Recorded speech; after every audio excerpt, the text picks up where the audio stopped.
তাওরাত জাবুর ইনজিল ওই সমস্ত কিতাব এবং কোরআনের সার নির্যাস এই আয়াতের ভিতরে আল্লাহ বর্ণনা করেছে। অতএব এই আয়াতটাই আমার অন্তর পরিবর্তন হতে বাধ্য করেছে।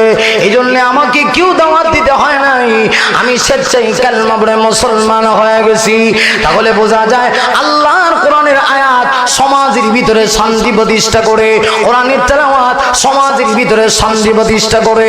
আমার বাবা লক্ষ্য করে দেখুন, একটা সময় আমরা ছোট্টবেলা দেখেছি মুসলমানের ঘরে ঘরে কোরআনের আওয়াজ ছিল, কিন্তু আফসোস আজকে মুসলমানের ঘরে কোরআনের আওয়াজ নাই। মুসলমানের ঘরে আওয়াজ হলো হাট্টিমা টিম টিম তারা মাঠে পারে ডিম, কথা কোন ঠিক কিনা? তাদের খাড়া দুটো সিং, কথা কোন ঠিক কিনা? যে কারণে আজকে মুসলমানের ঘরে দেখা যায় আর শান্তি আসে না। শান্তি কিভাবে আসবে? একটা সময় দেখেছি মুসলমান মা বোনেরা রাতের বেলা এশার নামাজ পড়ে দ্রুত গতিতে ঘুমায় যাইতেন। ফজরের আগে ভোর হওয়ার আগে মুয়াজ্জিন যখন আসসালাতু খায়রুম মিনান নাওম বলতো, এর আগে মা বোনেরা ঘুম থেকে জাগ্রত হইয়া নামাজ পড়ে পাক পবিত্র অবস্থায় রান্না বান্না করতো। কিন্তু ডিজিটাল যুগে আসি মহিলারা এখন আর নামাজ নাই, রাত 2টা 2:30 3টা বাজে স্টার প্লাস আর স্টার জলসা দেখতে দেখতে। যদি স্টার প্লাস আর স্টার জলসা কোনো কারণবশত একবার ইন্নাল হামদুলিল্লাহি জামিআন ওয়াসসালাতু ওয়াসসালামু আলা মান লা নাবিয়্যা বা'দা আম্মা বা'দু ফায়া আইয়ুহাল হাযিরুন رحمنا ورحمكم الله. وقد قال الله تعالى في كلامه المجيد والفرقان الحميد. أعوذ بالله من الشيطان الرجيم. بسم الله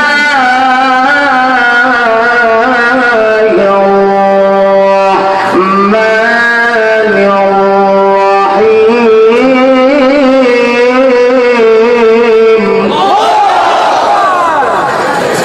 لقد من الله على المؤمنين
নবী করিম মুহাম্মদুর রাসূলুল্লাহ সাল্লাল্লাহু আলাইহি ওয়াসাল্লামের উপরে পৃথিবীর শ্রেষ্ঠ দরুদ, যে দরুদ নামাজের মধ্যে স্থান পেয়েছে, আমরা সবাই জবান খুলে আওয়াজ করে পড়ছি। আল্লাহুম্মা সাল্লি আলা মুহাম্মাদিন ওয়া আলা আলি মুহাম্মাদ। সবাই বলেন কামা সাল্লাইতা আলা ইব্রাহিম ওয়া আলা আলি ইন্নাকা হামিদুম মাজিদ। আল্লাহুম্মা বারিক আলা মুহাম্মাদিন ওয়া আলা আলি মুহাম্মাদ কামা বারাকতা আলা ইব্রাহিম ওয়া আলা আলি। আওয়াজ বাড়ায় দেন, ইন্নাকা হামিদুম মালাউল উলা বিকামালিহি কাশাফাত তুজা حسنت جميع خصاله صلوا عليه خلق में असराफ हो हम خلق में असराफ हो हम तेरे मेहरबानी है उम्मती मोहम्मदी हो हम फक़द ए तेरे करम है बलगल उला बिकमालिही सबाई कशफत तुजा बिजमालिही हसनत जमीउ खसालिही सल्लु करीम सजाया करीम सजाया जमील सियम नबीउल बराया शफीउल उमम बलगल उला बिकमालिही कशफत तुजा बिजमालिही हसनत जमीउ खसालिही सल्लु একটু সিগরে পড়েন লা ইলাহা ইল্লাল্লাহ।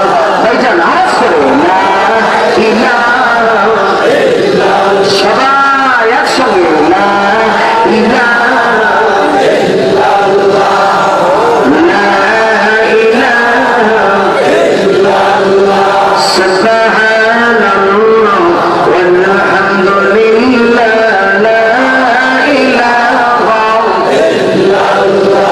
সবাই সুবহানাল্লাহ ওয়ালহামদুলিল্লাহ লা লা ইলাহা ইল্লাল্লাহ লা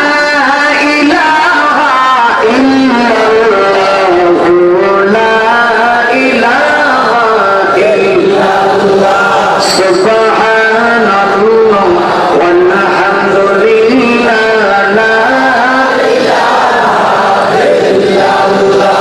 সুবহানাল্লাহ ওয়ালহামদুলিল্লাহ লা লা ইলাহা ইল্লাল্লাহু মুহাম্মাদুর রাসূলুল্লাহ। সবাই পড়ছি সাল্লাল্লাহু আলাইহি ওয়াসাল্লাম। গোকর্ণ মহানপুর আঞ্জুমানে হাফাজুল ইসলাম যুব সংঘ কর্তৃক আয়োজিত 3 দিন ব্যাপী 7ম বার্ষিক ঐতিহাসিক ইসলামী মহাসম্মেলনের আজকের এই দ্বিতীয় রজনীর সমাপনী অধিবেশনে সভাপতির আসন অলঙ্কৃত করেছেন জনাবে সদর মুহতারাম হযরত বুজুর্গ উলামায়ে কেরাম, সম্মুখপ্রাণী সমবেত ইসলাম প্রিয় দিন দরদি মুসলমান ভাইরা, মাইকের আওয়াজ যত দূর পর্যন্ত গিয়ে বসতেছে, পর্দার অন্তরালের অবস্থানরত আমার অত্যন্ত শ্রদ্ধেয় সম্মানিতা মা ও বোনেরা, বিশেষ করে আগামী দিনের জাতির দিকপাল, জাতির কর্ণধার, জাতির রাহাবার, জাতির ভবিষ্যৎ, যুগে যুগে ইতিহাস পরিবর্তনকারী বাতিলের বিরুদ্ধে বলিষ্ঠ কণ্ঠস্বর, সময় উপযোগী সাহসী সন্তান আমার সমবয়স্ক সম্মানিত যুবক ভাইরা, আল্লাহ পাকের শুকরিয়া আদায় করছি যিনি অত্যন্ত দয়া করে মায়া করে ভালোবেসে জাতির কঠিন ক্লান্তি লগ্নে এমন এক সময়ে আমাদেরকে এই জায়গায় সমবেত হওয়ার তৌফিক আনায়েত করেছেন, যেই সময়ে গোটা পৃথিবীর মানচিত্রের ইতিহাস যদি আমরা পর্যালোচনা করি তাহলে দেখতে পারবো আজ যেন পৃথিবীর সকল বেঈমান শক্তি মুসলমানের বিরুদ্ধে ঐক্যবদ্ধ। আরো আস্তে করে কয়, আপনাদের বিবাড়িয়া ব্রাহ্মণবাড়ি এলাকার মানুষ মনে হয় একটু উল্লা নাকি? আস্তে করলে আপনারা জোরে বলেন আর জোরে করলে আপনারা আস্তে বলেন, তো বুঝি কিভাবে? আমি কইছি আস্তে করবেন, আপনারা জোরে কইছেন। তো আমি একটু টেস্ট করলাম যে আপনাদের ভিতরে ঈমানি চেতনা কতদূর আছে আর কি, একটু টেস্ট করলাম। আর আপনারা তো বাঙের জাতি, আপনারা তো ইসলামী আন্দোলন জন্মই দিয়েছেন আপনারা। আরো আসতে বলেন, আরো জোরে। আপনারা তো ইতিহাস স্থাপন করেছেন।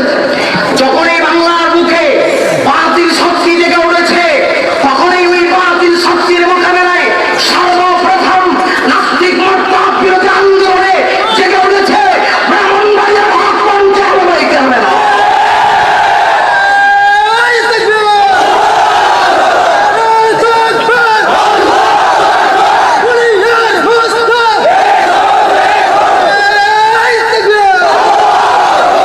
অতএব আপনাদেরকে বেশি বলতে হবে না, আমি জানি আপনারা এমনিতেই ইসলাম প্রিয়, ঈমান প্রিয়, কথা কোন ঠিক না? এই যদি হয়, আমি বলছিলাম এমন এক সময় আমরা সমবেত হয়েছি যখন গোটা পৃথিবীর সকল বেঈমান শক্তির ওরা চাচ্ছে পৃথিবীর মানচিত্র থেকে কোরআনের আওয়াজ, ইসলামের আওয়াজ চিরতরে ভঙ্গ করে দিবে। ঠিক এমন সময়ে ওদেরকে করছে অহংকার দিয়ে জানিয়ে দিতে হবে পৃথিবীর মানচিত্রে যতদিন পর্যন্ত একজন ইমানদার, একজন কোরআন প্রেমিক, একজন ইসলাম প্রেমিক থাকবে, আল্লাহর কসম যতই ষড়যন্ত্র করে না কেন, ইসলামের বিরুদ্ধে ষড়যন্ত্র করবে, একটু দেখাতে পারবে না। প্রয়োজনে বাংলার জাগ্রত জনতা ইমান এবং ইসলামের জন্য যদি আবার নতুন করে মুক্তিযুদ্ধ তৈরি করতে হয়, কারা কারা প্রস্তুত?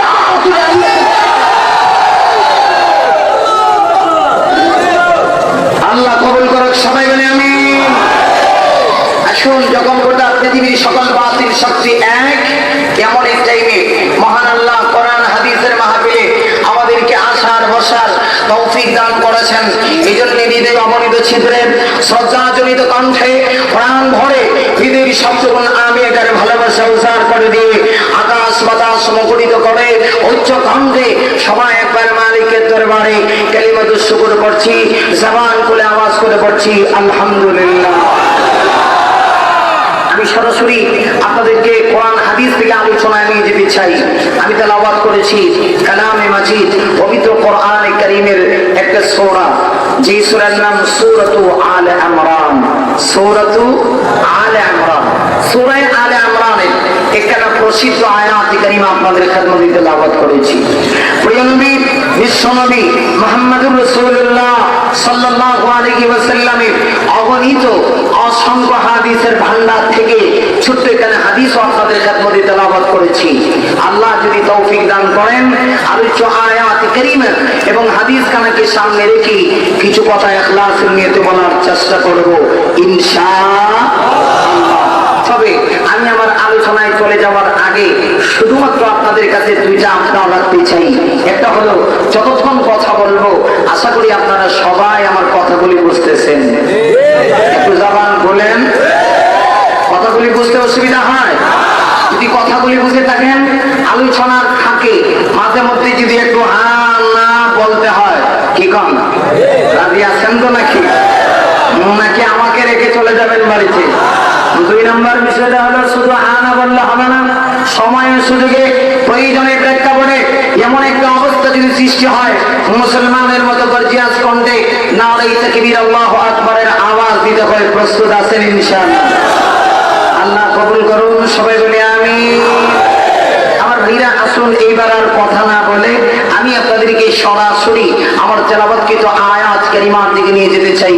আল্লাহ পাক রব্বুল আলামিন বলছেন, বিসমিল্লাহির রহমানির রহিম,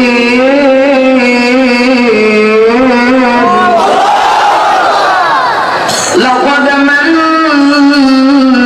আল্লাহু আলাল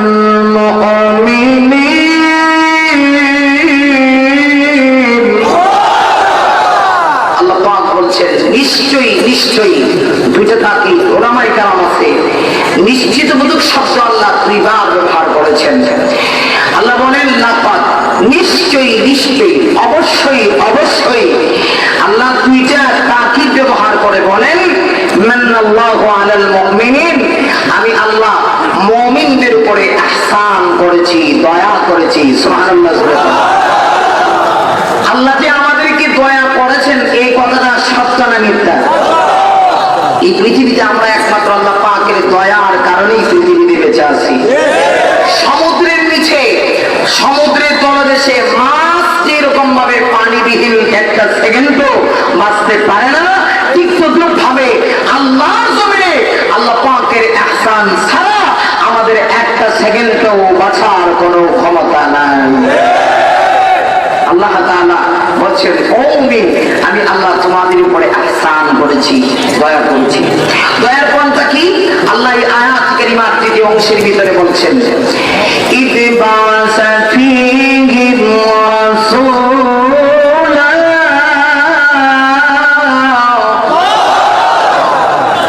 আল্লাহ বলেন যে আমি আল্লাহ মুমিনদের মধ্যে আমার পক্ষ থেকে একজন পয়গম্বরকে আমি আল্লাহ প্রেরণ করেছি। সেই পয়গম্বরকে আপনার আমার নবী বিশ্ব নবী মুহাম্মদুর রাসূলুল্লাহ সাল্লাল্লাহু আলাইহি ওয়াসাল্লাম। আল্লাহ বলেন আমি আল্লাহ মুমিনদের উপরে যত ইহসান করেছি, যত দয়া করেছি, যত অনুগ্রহ করেছি, এর ভিতরে সবচেয়ে বড় দয়া আমি আল্লাহ মুমিনদের মধ্যে আমার পক্ষ থেকে আমার নবীকে আমি আল্লাহ তাদের মধ্যে প্রেরণ করেছি। একটু চিন্তা করে দেখে নবীজি পৃথিবীতে আসা, এটা আল্লাহ পাকের পক্ষ থেকে মানব জাতির উপরে সবচেয়ে বড় ইহসান। কথা কোন জোরে বলেন। আমার নবী যদি পৃথিবীতে না আসতেন তাহলে আমরা হেদায়েতের পথ পেতাম না, আলোর পথ পেতাম না, জান্নাতের পথ তালাশ করে পেতাম না। কথা ঠিক না ঠিক? আল্লাহ তাআলা তার হাবিবকে এমন একটা সময় জগতে প্রেরণ করেছিলেন। দেখেন তাফসীর কালামগণ লিখেছে, হযরত ঈসা আলাইহিস সালাতু ওয়াস সালাম থেকে নিয়ে আমাদের নবী পর্যন্ত 1-2 বছর সময় নয়, প্রায় 570 বছর সময়কাল অতিবাহিত হয়েছিল, যেই সময়ে আল্লাহ কোন নাজির, কোন বাশির, নাজির মানে জাহান্নামের ভয় প্রদর্শনকারী, বাশির মানে জান্নাতের সুসংবাদ প্রদানকারী, এরকম কাউকে আল্লাহ দুনিয়াতে প্রেরণ করেন। আমার মেয়েরা লক্ষ্য করে দেখুন, হযরত ঈসা আলাইহিস সালাতু ওয়াস সালাম থেকে নিয়ে আমাদের নবী পর্যন্ত 1-2 দিন নয়, 570 বছরের সময়কাল অতিবাহিত হয়ে গেল। যেই সময়ের ভিতরে আল্লাহ কোন পয়গম্বর, কোন নাজির, কোন বাশির আল্লাহ দুনিয়াতে প্রেরণ করেন নাই, এমন একটা অবস্থা গোটা সমাজের ভিতরে তখন অন্ধকার আর অন্ধকার। যুগটা ছিল জাহেলিয়াতের যুগ, যুগটা ছিল বর্বরতার যুগ, যুগটা ছিল অপসংস্কৃতির যুগ। অবস্থা এমন হয়েছিল মানুষ আল্লাহর ঘরের ভিতরে, খানে কাবার ভিতরে মূর্তি ঢুকায়া মূর্তির সামনে মাথা নত করে।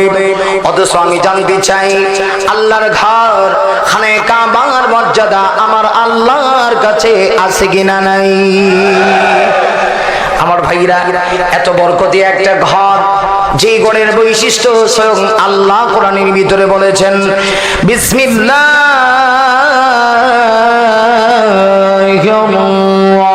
রহমানির রহিম।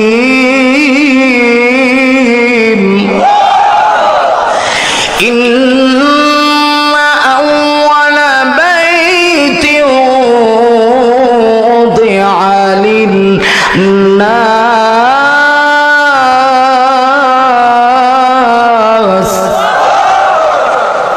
আল্লাহ নিজেই গড়ের মর্যাদা বৈশিষ্ট্য আমার আল্লাহ নিজেই বর্ণনা করেছেন। আমার আল্লাহ বলেন, জগতের মানুষ শোনো, আমি আল্লাহ মানব জাতির ইবাদতের জন্য সর্বপ্রথম একটা ঘর জমিনের মধ্যে আমি আল্লাহ স্থাপন করেছি। ঘরটা কোথায় অবস্থিত? আল্লাহ 15 অংশের ভিতরে বলেন লাল্লাযী বিমক্কা, এর একটা ব্যাখ্যা হলো আইবি মক্কা। ঘরটা আরবের মক্কা নগরীতে অবস্থিত। ভাইরা আমার, এই ঘরটার নাম হলো বাইতুল্লাহ। যে ঘর আল্লাহ রাব্বুল আলামিন পৃথিবীতে সর্বপ্রথম স্থাপন করেছেন।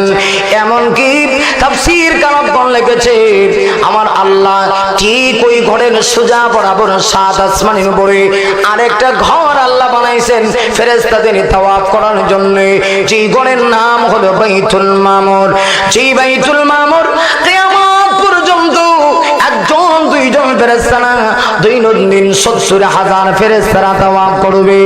এমনকি তাফসীরে বর্ণনায় পাওয়া যায় যে 70,000 ফেরেশতা একবার বাইতুল মামুর তাওয়াফ করবে, কিয়ামত পর্যন্ত দ্বিতীয়বার আর বাইতুল মামুর তাওয়াফ করার সুযোগ পাবে না। ঠিক সেই বাইতুল মামুরের নিচে 7 আসমানের নিচে জগতের মানুষের ইবাদতের জন্য আল্লাহ একটা ঘর বানাইলেন। যে ঘরের নাম হলো বাইতুল্লাহ। যেই বাইতুল্লাহ কিয়ামত পর্যন্ত বাইতুল্লাহর হেফাজত আমার আল্লাহ করবে। এই বাইতুল্লাহর এত দাম, আসমান থেকে যদি কখনো কোনো রহমত নাজিল না হয়, সর্বপ্রথম বাইতুল্লাহর উপরে আসে, সেখান থেকে পৃথিবীর সব জায়গায় রহমত ছড়ায়া দেওয়া হয়, ছিটাইয়া দেওয়া হয়। এখন প্রশ্ন হতে পারে, বাইতুল্লাহর উপরে রহমত আসে, বাইতুল্লাহ কি রহমত খায়? না, খায় না। যেমন লক্ষ্য করে দেখেন, আপনার আমার বাড়িতে কাঁঠাল গাছ আছে, কাঁঠাল গাছে কিন্তু কাঁঠাল ধরে, কাঁঠাল গাছে কাঁঠাল খায় না, বরং মানুষেরাই কাঁঠাল খায়, ঠিক কিনা? আপনাদের এলাকায় কাঁঠাল গাছ যে ধরে, কাঁঠাল গাছে যে কাঁঠাল ধরে, কাঁঠাল কি কাঁঠাল গাছে খায়? কথা কন না, কাঁঠাল গাছ থেকে আমরা কাঁঠাল খাই। আল্লাহ বলেন ওই বাইতুল্লাহর উপরে রহমত আছে, বাইতুল্লাহ রহমত খায় না, বাইতুল্লাহ থেকে রহমত বন্টন করা হয়।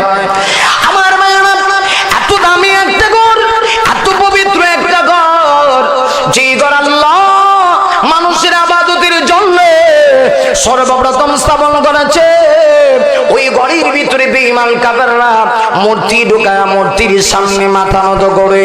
কেমন ছিল মানুষের কুফরি আকীদা? তখন মানুষ মনে করত মূর্তি মনে হয় আমাদেরকে নাজাত দিবে, মূর্তি মনে হয় আমাদেরকে রিজিকের ব্যবস্থা করবে, মূর্তির ক্ষমতা। এমন কুফরি আকীদার মানুষগুলি, এদের জন্য মহান আল্লাহ এদের অন্তরের পরিবর্তন করার জন্য এমন একটা যুগে গোটা পৃথিবীর সকল অন্ধকারকে দূর করার জন্য মহান আল্লাহ দয়া করে ওই সময় তার দুস্থ বিশ্ব নবীকে আল্লাহ দুনিয়াতে প্রেরণ করেছে। তাহলে রাসূল পৃথিবীতে আসা এটা আল্লাহ পাকের পক্ষ থেকে মানব জাতির উপরে সবচেয়ে বড় দয়া। আপনারা না বললেও ঠিক, জোরে কর, আরো জোরে আওয়াজ করে বলেন ঠিক না ঠিক, জোরে আওয়াজ করে। আজকে আমাদের ঈমানি চেতনা একেবারে দুর্বল হয়ে গেছে।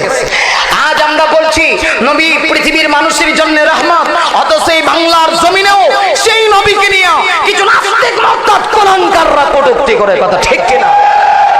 এমন সময় সিংহের মতো বাঘের মতো জানিয়ে দিতে হবে এই দেশটা মুসলমানের দেশ।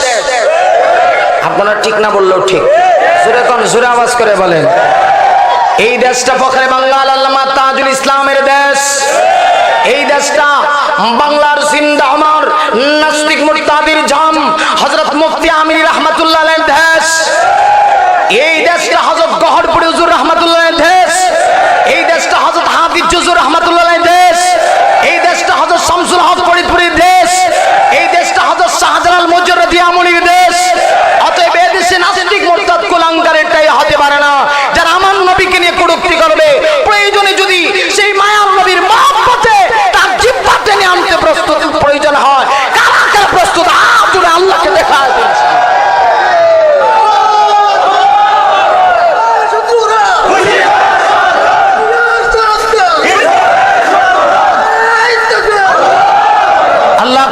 হোক, সবাই বলে আমিন। আপনারা কি ভয় পান? আমাদের ইমানি তাকবীরের প্রয়োজন আছে কিনা নাই? আমরা হলাম শাহজালালের সূর্য সেনা, ঠিক না বেঠে? ছুটিয়াই শাহজালালের নির্ভীক সৈনিকেরা খতম গড় গোবিন্দের চাল চামুন্ডা গোলা, ঠিক না বেঠে? ছুটিয়াই শাহজালালের নির্ভীক সৈনিকেরা খতম গড় গোবিন্দের চাল চামুন্ডা গোলা। ছুটিয়াই শাহজালালের নির্ভীক সৈনিকেরা খতম গড় গোবিন্দের চাল চামুন্ডা গোলা। ওলিদের ভূমিতে বিপ্লবেরই মশাল জ্বালা। ছুটিয়াই শাহজালালের নির্ভীক সৈনিকেরা খতম গড় গোবিন্দ চাল চামুন্ডা গোলা, ঠিক না বেঠে? শাহজালালের বিদ্যাপীঠে আসি যারা বাগু ভাষাদ্বীপ, শাহজালালের বিদ্যাপীঠে আসি যারা বাগু ভাষাদ্বীপ। তাকবীরের ধ্বনি দি, তাকবীরের ধ্বনি দি, ওদের পিঠে আগুন জ্বালা। ছুটিয়াই শাহজালালের নির্ভীক সৈনিকেরা খতম গড় গোবিন্দের চাল চামুন্ডা গোলা। ওলিদের এই ভূমিতে বিপ্লবেরই মশাল জ্বালা। ছুটিয়াই শাহজালালের নির্ভীক সৈনিকেরা খতম গড় গোবিন্দের চাল চামুন্ডা গোলা। আমার ভাইরা আসুন, অতএব আল্লাহ পাক বলছেন যে নবী পৃথিবীতে আসা এটা আমার পক্ষ থেকে সবচেয়ে বড় দয়া। এটা হলো প্রথম। দুই নম্বর বিষয়টা হলো আল্লাহ বলেন আমি আল্লাহ তোমাদের মধ্যে নবী পাঠায় ইহসান করেছি, তা নয়। এরপরে আল্লাহ আবার বলছেন যে রাসূল আমি আল্লাহ প্রেরণ করেছি এই রাসূলকে মিন আনফুসিহিম, আমার ভাইরা আল্লাহ বলেন আই মিনাল মুমিনিন, আমি আল্লাহ মুমিনদের মধ্য থেকে তাদের মাঝে একজনকে রাসূল বানায় প্রেরণ করেছি। সুবহানাল্লাহ, জোরে কর। এর মানে কি? তাফসীর কারকগণ লিখেছে যে এই আয়াতের ব্যাখ্যায় আল্লাহ এই কথা বোঝাতে চায় এই পৃথিবীতে যত নবী রাসূল আল্লাহ প্রেরণ করেছে সবাই মানুষ। কথা বলেন ঠিক কি না? আমরা মানুষ, নবীও, কিন্তু আমরা যে সিস্টেমের মানুষ নবী এই সিস্টেমের না। কথা কোন ঠিক কি না? একদলে মনে করে নবীকে মানুষ বললে মনে হয় মর্যাদা কমে যাবে, এরা মনে করে কিনা? অথচ আল্লাহ পাক কোরআনে বলছেন মানুষের মর্যাদা, বনি আদমের আওলাদের মর্যাদা বাড়ায় দিয়েছে কে? আরো জোরে বলেন। আল্লাহ কোরআনে বলছেন ওয়ালাকাদ কাররামনা বনি আদম। আল্লাহ পাক বলছেন নিশ্চয়ই নিশ্চয়ই আমি আল্লাহ বনি আদমের আওলাদের সম্মান বাড়ায় দিয়েছি।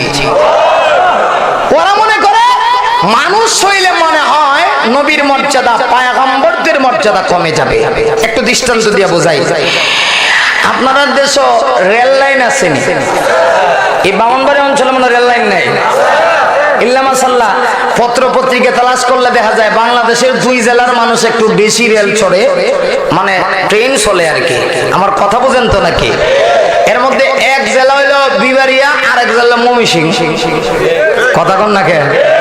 তো আপনারা ভালো করে চিনেন ওই যে রেল ট্রেন যে চলে, ট্রেনের রেল যে চলে তার একটা লাইন আছে যেটার উপরে রেলটা ট্রেনটা যায়। এই ট্রেনের নিচে যে রেল লাইন, লাইনে কিন্তু কিছু ফাতর আছে, আসেনি? এটাও ফাতর। আর স্বর্ণকারের দোকানেও একটা ফাতর আছে যেটা দিয়ে স্বর্ণ সঠিক কিনা ভালো কিনা এটা যাচাই করার জন্য যে ফাতর, এটার নাম কি? কষ্টি ফাতর। আচ্ছা আপনারাই বলেন এই রেল লাইনের ফাতরে আর কষ্টি ফাতরে কি এক সমান নাকি আকাশ পাতাল ব্যবধান? আমরাও মানুষ, নবীও মানুষ, তবে আমরা হইলাম রেল লাইনের ফাতরের মতো, নবী হইলেন ওই স্বর্ণকারের কষ্টি ফাতরের মতো। কিন্তু এরা মনে করে যে রাসূলরে মানুষ কইলে মনে হয় মর্যাদা কমে যাবে। অথচ আশরাফুল মাখলুকাত, সৃষ্টির সেরা হলো মানুষ। আল্লাহ মানুষের মর্যাদা বাড়ায় দিয়েছে, মানুষকে আল্লাহ দামি করে সৃষ্টি করেছে। এটা আমার আল্লাহ কোরআনে নিজেই বলেছেন, ঠিক কি না? আমার বাবা লক্ষ্য করে দেখুন পবিত্র কোরআনে কারীমের ভিতরে একটা সূরা আছে যেই সূরার নাম হলো সূরাতুত তিন। আল্লাহ রাব্বুল আলামিন সূরা তিনের ভিতরে মানব সৃষ্টির কথাটা বলতে গিয়া, আল্লাহ যে মানুষকে সৃষ্টি করেছে এই কথা বলতে গিয়ে আমার আল্লাহ একটা দুইটা নাম চারটা জিনিসের কসম আমার আল্লাহ করেছে। আল্লাহ রাব্বুল আলামিন চারটা জিনিসের কসম করে বলছেন, ওয়াত্তিন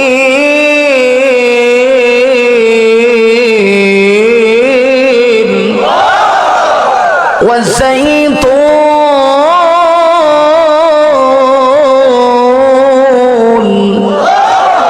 ওয়াতুর সিনিন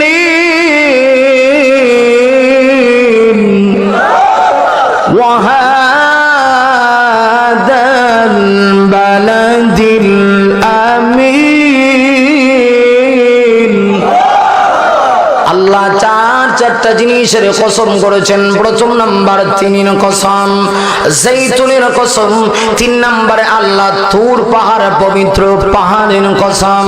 চার নম্বরে আল্লাহ বলেন ওয়াহাদাল বালাদিল আমিন, নিরাপদ শহর মক্কা শহরের কসম করে আল্লাহ বলেন লাকাদ খালাকানাল ইনসান। আল্লাহ বলেন নিশ্চয়ই আমি আল্লাহ মানুষকে বড় সুন্দর করে খালাকানাল ইনসানা ফি আহসান, আমি আল্লাহ মানুষকে সুন্দর করে উত্তম করে আমি আল্লাহ সৃষ্টি করেছি।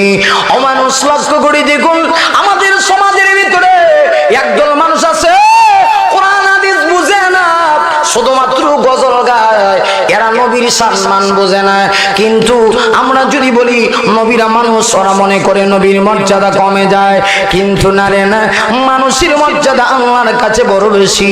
আল্লাহ তো মানুষের জন্যই জান্নাত জাহান্নাম সৃষ্টি করেছে, ওর ছাগলের জন্য কিন্তু আল্লাহ জান্নাত জাহান্নাম বানায় নাই। মানুষের জন্য আল্লাহ গোটা পৃথিবীটা সৃষ্টি করেছে। এই পৃথিবীতে যত মাখলুকাত আছে সব মাখলুকাত আল্লাহ সৃষ্টি করেছে মানুষের সেবা করার জন্য, মানুষের উপকার করার জন্য। এই যে আকাশে সূর্য উদয় হয়, সূর্য দ্বারা মানুষের উপকার হয় কি হয় না? কথা কোন ঠিক কিনা? আকাশে তারকা উদিত হয়, তারকা দ্বারা মানুষের উপকার হয় কি হয় না? আল্লাহ জমিনটা বিছানা দিয়েছে মানুষের জন্য, জমিনকে আল্লাহ বিছানা করে দিয়েছে। কেন দিল?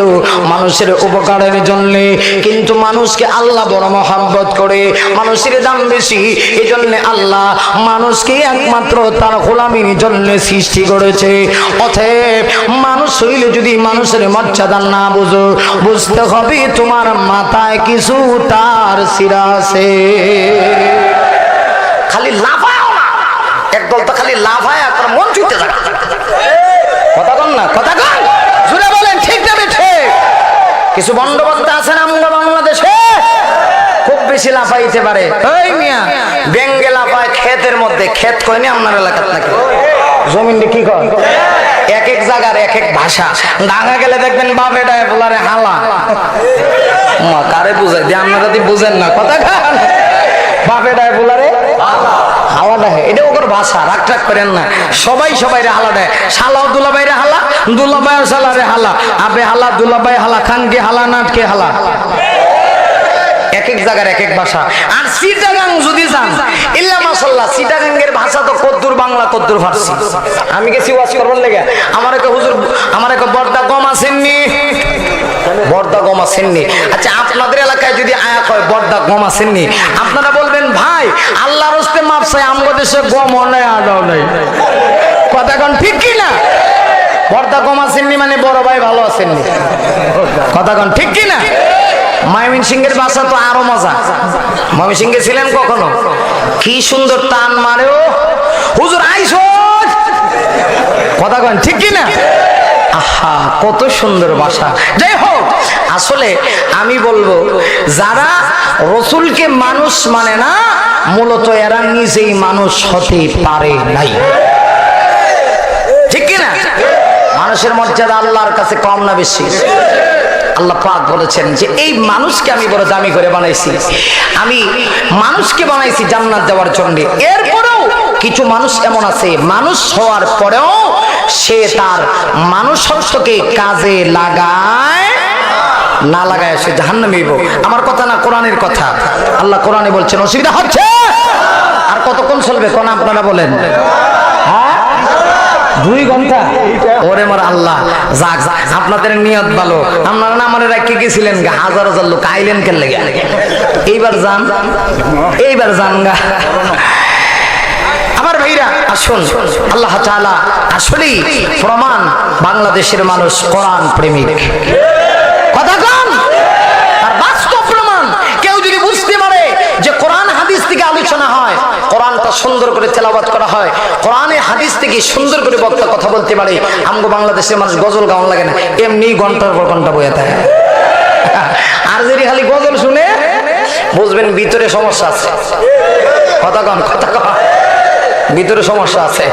এই জন্যে আমার ভাইরা আসুন, মানুষ তো আল্লাহর কাছে বড় দাবি। আল্লাহ কয় এই মানুষকে বানাইছিলাম জান্নাত দেওয়ার লেগে। এই মানুষই হাসরের কঠিন ময়দানে অনেক মানুষ জাহান্নামে হয়ে যাবে। হাসরের মাঠে কিন্তু 2 দলের বিচার হবে, একদল মানব জাতি আর একদল জিন্নাত জাতি। আল্লাহ কয় এই 2 দলই বেশি জাহান্নামে যাইব। কথা কোন ঠিক কিনা? কেন? আল্লাহ কোরআনের এক আয়াতে বলেন, ওয়ালাকাদ দারা'না লিজাহান্নামা কাসীরা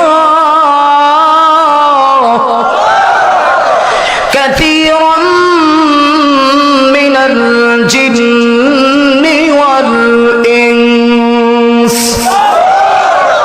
আল্লাহ বলেন হাসরের কঠিন ময়দানে মানব এবং জিন্নাত জাতির ভিতর থেকে অধিকাংশই জাহান্নামে হবে। কেন হবে? আল্লাহ বলেন লাহুম কুলুবুন লা ইয়াফকাহুনা বিহা। ওরে বান্দা, আমি আল্লাহ তাদের ভিতর থেকে একজন মানুষ আছে যাদেরকে আমি আল্লাহ সুন্দর একটা কলব দিয়েছিলাম। কলবুন শব্দের বহুবচন কলব। আল্লাহ বলেন কলব দিয়েছিলাম, কলব দ্বারা ভালো জিনিস অনুধাবন করার জন্য। কিন্তু কিছু মানুষ এমন আছে কলবের ভিতরে গান ঢুকায় কিন্তু কোরআন ঢুকায় না। কিছু মানুষ এমন আছে বক্তা কোরআন হাদিস থেকে যতই কথা বলুক, যদি বক্তা গজল না গা কয়টা বক্তাই না। বক্তার গজলের পাওয়ার যত বেশি হয় তার কাছে মর্যাদা তত বেশি হয়। অথচ আল্লাহ বলেন আমি আল্লাহ মানুষকে কলব দিয়েছি কলব দ্বারা ভালো জিনিস অনুধাবন করার জন্য, কিন্তু মানুষগুলি কলব দ্বারা ভালো জিনিস অনুধাবন করে না। আমার ভাইরা শুধু সেই নয়, আল্লাহ বলেন ওয়ালাহুম আইনুল্লাহ ইবসিরুনা বিহা। আমি আল্লাহ একদম মানুষকে চোখ দিয়েছি, চোখ দিলাম চোখ দিয়ে ভালো জিনিস দেখার জন্য, কিন্তু চোখ দিয়ে ভালো জিনিস দেখে না, শুধু দেখে বেদের মেয়ে জুসনা। আসেনি টেলিভিশনের সামনে গিয়ে যদি দেখে বন্ধু আমার রশিয়া বাবা সাহেব বুড়া বেড়া হাতে লইছে তসবি নামাজ পড়ে টেলিভিশনের দোকানে গিয়ে। আর আমরা দেশটাও এমন দেশ হইছে, শাস্ত্রলে যদি টেলিভিশন না রাখে এই বেটার ব্যবসা নাই। কথা কন্যা গেলে কারণ যে শাস্ত্রলের দোকান দেয় হেও চিন্তা করে মাল দোকানে থাক আর না থাক কমপক্ষে 27 ইঞ্চি কালার একটা টেলিভিশন লাগবে। কথা কন, আর না হলে ব্যবসা হইতো না। আল্লাহ কয় মানব এবং জিন্নাত জাতির ভিতর থেকে অধিকাংশরাই জাহান্নামী। কেন? মানুষকে কলব দিয়েছি, একদল মানুষ কলব দ্বারা ভালো জিনিস অনুধাবন করে নাই। লাহুম কুলুবুন লা ইয়াফকাহুনা বিহা ওয়া লাহুম আইনুন লা ইবসিরুনা বিহা। আবার আল্লাহ কয় ওয়া লাহুম আযানুন লা ইয়াসমাউনা বিহা। একদল মানুষকে আমি আল্লাহ শ্রবণ শক্তি দিছি, কান দিছিলাম, কানের ভিতরে কোরআন ঢুকলে ভালো লাগে না, আজান ঢুকলে ভালো লাগে না। আমাদের দেশে এক বেশ্যা মহিলা টক শোতে বসে বলে এই দেশে নাকি আজান দেওয়া যাবে না। আমি ক্লিয়ার ভাবে আজকের ময়দান থেকে জানতে চাই, যেই ব্যবসা মহিলা এই কথা বলেছে বাংলার মানুষ তাকে চিহ্নিত করেছে। এদেশের মানুষ যে যে কোনো দলের হোক না কেন, কিন্তু ইসলাম নিয়ে আমার আজান নিয়ে আমার কোরআন নিয়ে যারা কটূক্তি করে প্রয়োজনে জিহ্বাকে আনতে মুসলমান প্রস্তুত কথা ঠিক না। বেশ্যা মহিলা কয় এই দেশে মসজিদে আজান চলবে না। আমি আপনাদের কাছে জানতে চাই আজান চলবে কি চলবে না? কোরআন থাকবে কি থাকবে না? উলামায়ে কেরাম থাকবে কি থাকবে না? মাদ্রাসা থাকবে কি থাকবে না? মসজিদ থাকবে কি থাকবে না? যাদের কাছে আজান ভালো লাগে না, যাদের কাছে কোরআন ভালো লাগে না, যাদের কাছে ইসলাম ভালো লাগে না, আল্লাহর কসম তোমাদেরটাই বাংলাদেশে না, তোমরা ভারতে চলে যাও, এই দেশে তোমাদের থাকার কোনো অধিকার নেই। আমার ভাইরা এই জন্য বলছিলাম আল্লাহ পাক বলে মানব এবং জিন্নাত জাতির ভিতর থেকে অধিকাংশরাই জাহান্নামী। কেন? কলব দিছি, কলব দ্বারা ভালো জিনিস অনুধাবন করে না। চোখ দিছি, চোখ দ্বারা ভালো জিনিস দেখে না। কান দিছি, কান দিয়া ভালো জিনিস। এরা যদিও আসলে দেখতে মানুষ, আমরা তো সবাই মানুষ দাবি করি। আরে মিয়া বুঝেন মানুষের মর্যাদা কত, এই জন্য বুঝেন না করে আপনি মনে করেন যে নবীরে মানুষ করলে মনে হয় সম্মান কমে যাবে। অথচ আহলুস সুন্নাত ওয়াল জামাতের আকীদা হলো আল্লাহ এই পৃথিবীতে যত পয়গম্বর প্রেরণ করেছে প্রত্যেক পয়গম্বর মানুষ, এতে কোনো সন্দেহ। আমরা বিশ্বাস করি কি করি না? আমার ভাইরা এখন বোঝা গেল আমি আসলে মানুষই না, আমার ভিতরে মানুষ সত্যিই নাই, এই জন্য আমি মানুষের মর্যাদা বুঝি না। আল্লাহ বলে যাদেরকে কলব দিছি, কলব দ্বারা ভালো জিনিস শুনে তেমন করে না। কান দিছি, কান দ্বারা ভালো জিনিস শুনে না। চোখ দিছি, চোখ দ্বারা ভালো জিনিস দেখে না। আল্লাহ বলেন এরা শুরুতে মানুষ হইলে কি হইব? আল্লাহ এবার নিজে বলছেন উলাইকা কাল আনআম, ওই সমস্ত লোকেরা যেমন চতুষ্পদ জন্তু, চার পায়া জানোয়ার। কথা কোন ঠিক কিনা? আচ্ছা মানুষ আবার চার পায়া জানোয়ার হয় কিভাবে? গরু চিনেননি? গরুর ঠ্যাং কটা? এটা কয় পায়া জানোয়ার? আল্লাহ কয় যে মানুষ, যে মানুষ মানুষ হওয়ার পরেও তার ভিতরে মানুষত্ব নাই, সে হইল উলাইকা কাল আনআম, যেমন চতুষ্পদ জন্তু, চার পায়া জানোয়ার। আল্লাহ জানোয়ারের সঙ্গে তসবিহ দিলেন কেন? জানোয়ারের সঙ্গে আল্লাহ তসবিহ কেন দিলেন? মুফাসসিরিনে কেরামগণ জবাব দিয়েছেন যে একজন মানুষ আসলে শুরুতে বডি দিয়ে মানুষ হইলে হয় না, তার ভিতরে মানুষত্ব ভূত থাকতে হবে। এই জন্য একটা কথা ক্লিয়ার, গভীর মনোযোগ দিয়ে শুনেন। আমাদের পার্শ্ববর্তী রাষ্ট্র, এই রাষ্ট্রের নামটা হলো মায়ানমার। আরাকানের, ওই মায়ানমারে আরাকানের রোহিঙ্গা মুসলমানদের উপরে আজকে ওই মানুষ নামে পশুগুলি কেমন বর্বর নির্যাতন চালাচ্ছে। কথাগণ, এরা কি আসলে মানুষ? আল্লাহর কোরআনের ভাষায় এরা হলো চতুষ্পদ জন্তু। যদি এরা মানুষ হইতো, মানুষ হইয়া এরা মানুষের উপরে এরকম অমানবিক নির্যাতন কখনোই চালাতে পারত। আমরা যারা মুসলমান, যখন মুসলমান মায়ের খাই, তখন আমাদের দেশে কিছু মানুষ আছে এরা কয় এরা মায়ের খাইছে তা আমরা কি কথা কন বলে, কি বলে না? এটা কোনো সত্যিকার একজন ইমানদার এই কথা বলতে পারে না, এই কথা বলতে পারে না, ঠিক কিনা? কারণ ওরা মুসলমান, ওরা আমাদের ভাই, রক্তের বন্ধনে আমরা এক, ঠিক কিনা? অতএব এই কথা বলা যাবে না।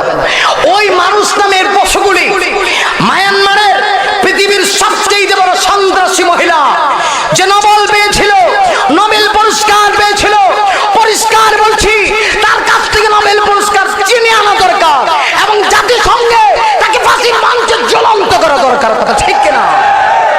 কিন্তু দুঃখজনক হলে সত্য, আজ জাতিসংঘ কায়েম করেছে, কোথায় ওদের জাতির বিবেক? জাতিসংঘ এরা, এদের বিবেক কোথায় গেল?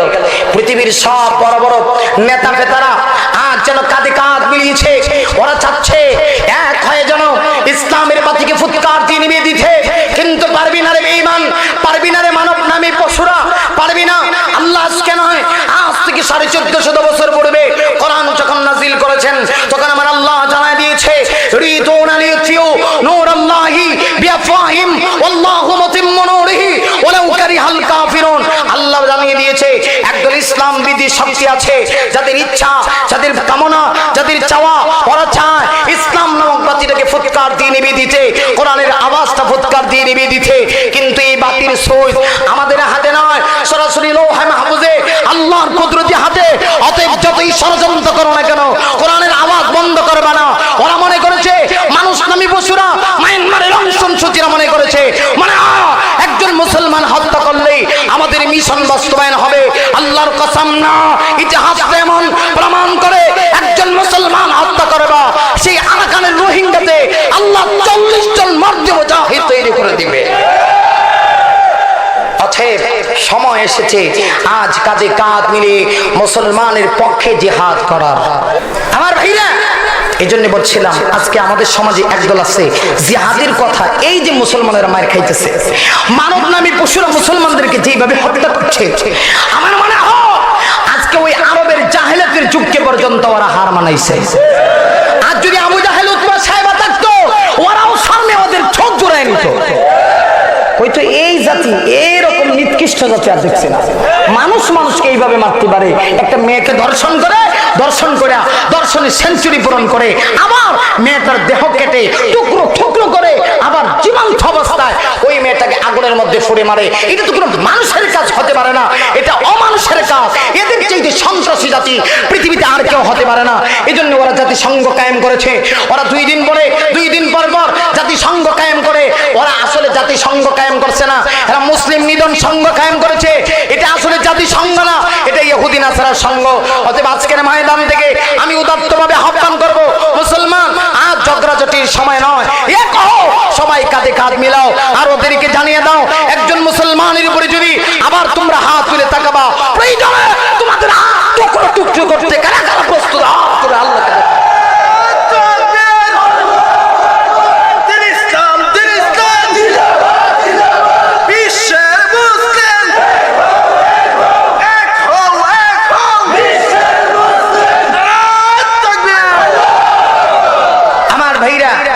ছিলাম। এই জন্য যখন ওই অমানুষগুলি মুসলমানের উপর নির্যাতন করছে, তখন আমাদের জন্য ওদের বিরুদ্ধে জিহাদ ঘোষণা করা ফরজ।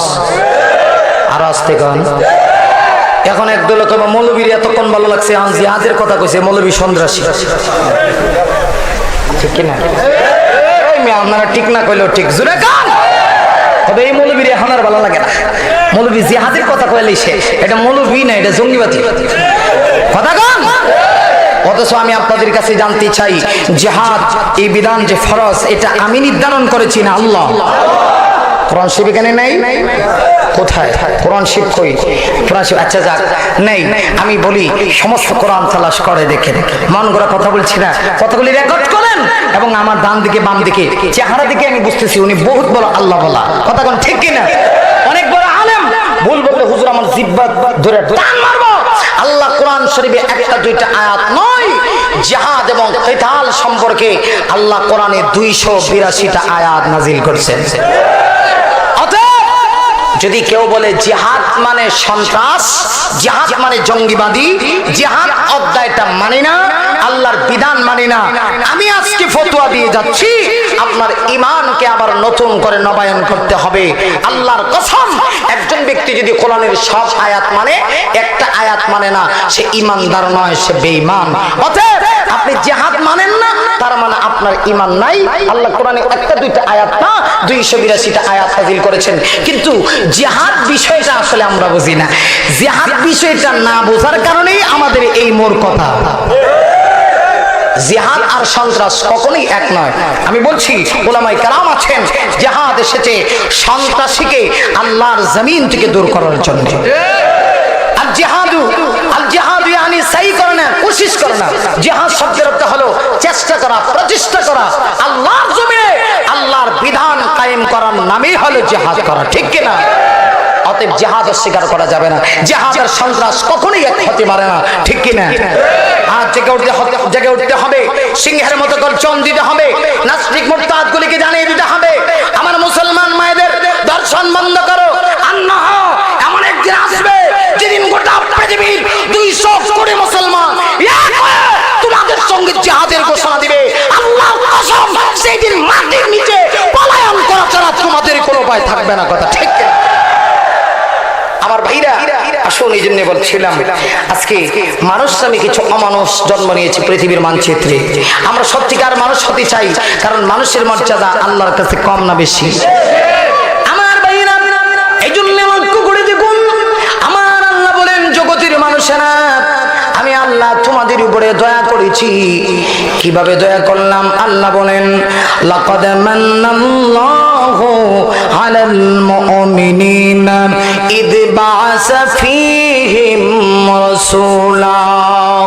আল্লাহ বলেন ও মুমিন শোনো, আমি আল্লাহ অবশ্যই তোমার উপরে ইহসান করেছি, দয়া করেছি। কিভাবে? আমি আল্লাহ আমার পক্ষ থেকে তোমাদের মধ্যে একজন রাসূলকে প্রেরণ করেছি। যে রাসূল প্রেরণ করেছি অন্য কোন জাতি বা গোত্র থেকে প্রেরণ করতে পারতাম।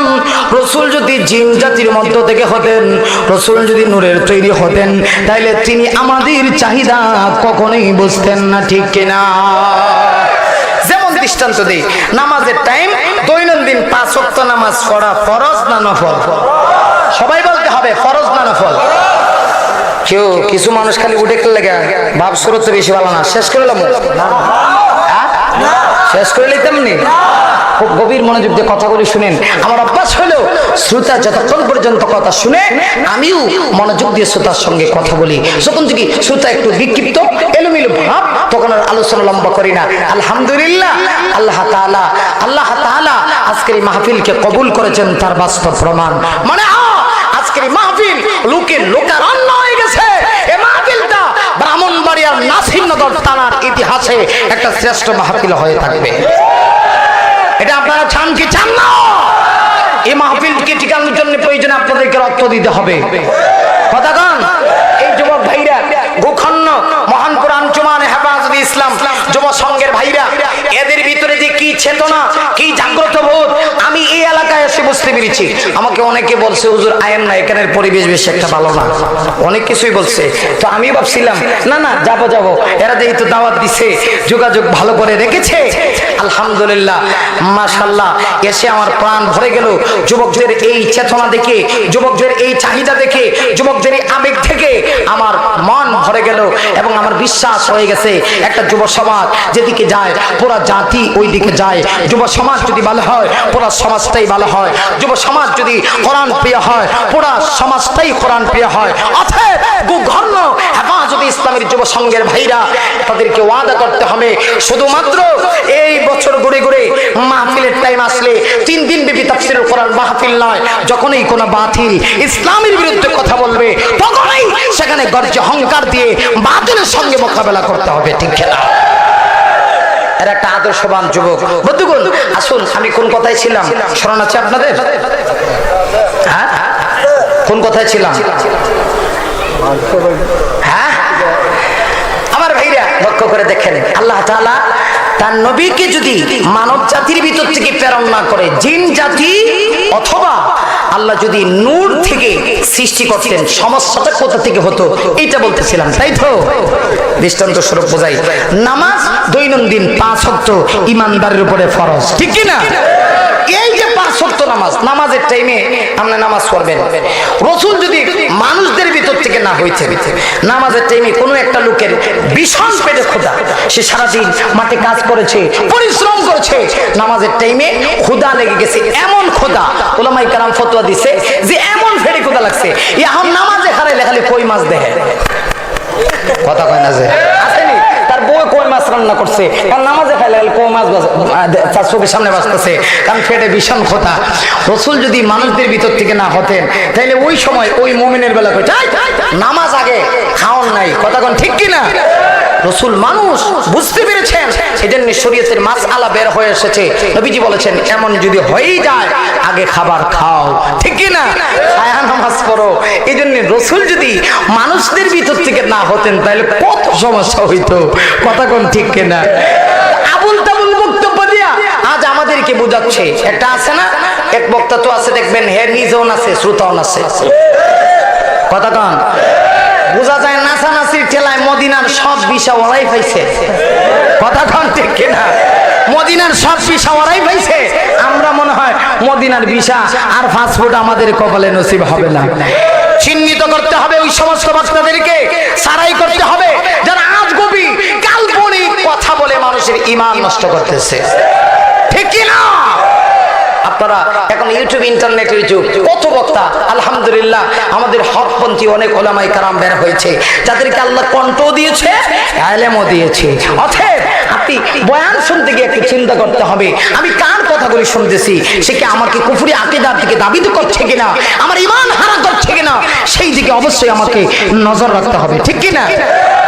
আমার ভাইরা একজন বলছিলাম, আল্লাহ বলেন জগতের মানুষেরা শোনো, আমি আল্লাহ আমার পক্ষ থেকে তোমাদের মধ্যে নবীকে শুধু প্রেরণ করে আহসান করেছি তা নয়, যে রাসূল প্রেরণ করলাম আমি আল্লাহ চাইলে অন্য কোন জাতি থেকে প্রেরণ করতে পারতাম, কিন্তু না, আমি আল্লাহ তোমাদের মধ্য থেকে একজনকে রাসূল বানায়া আমি আল্লাহ তোমাদের জন্য প্রেরণ করেছি। নবীজি পৃথিবীতে আসলেন কেন? একটা মিশন নিয়ে। আল্লাহ রাসূল পৃথিবীতে এসেছিলেন শান্তির সমাজ গঠনের জন্য, ঠিক কি না? ইতিহাস প্রমাণ করে। এখন যেটা উঠবে ইসলামের দুশ্মন। কোন মুরব্বী যদি উঠতে থাকা তাহলে সমস্যা নাই। কোন মুরব্বী যদি উঠতে থাকা তাহলে সমস্যা নাই, কারণ এমন যদি হয় যে কোন মুরব্বীর ডায়াবেটিস আছে, বারবার প্রস্রাব করন লাগে, তাইলে সমস্যা নাই। আচ্ছা, আমি যে একটু মাঝে মধ্যে রাগ এরকম করতেছি, রাগ করতেছেন আপনারা? রাগ করেন না বাবা, আপনাদের সঙ্গে আমার কোনো আদাওয়াতি নাই, দুশ্মনী নাই। আল্লাহর কসম, দেখেন এখানে বসা আমার যোগ্যতা না, যোগ্যতা দিচ্ছেন কে? এই যে হুজুর, এই যে আল্লাহর ওলি, এই হুজুরে পায়ের নিচে দুলুর সমতুল্য কিন্তু আমি না। কথা কোন ঠিক কিনা? ওনার ভিতরে ইলমের পাহাড়, কিন্তু ওনাদের সাহাবাতের দোয়ার বরকতে আল্লাহ আমাদেরকে এখানে বসার তৌফিক দিয়েছে। অতএব আমি এখানে আপনাদের কাউকে টার্গেট করে কোনো কথা বলছি না।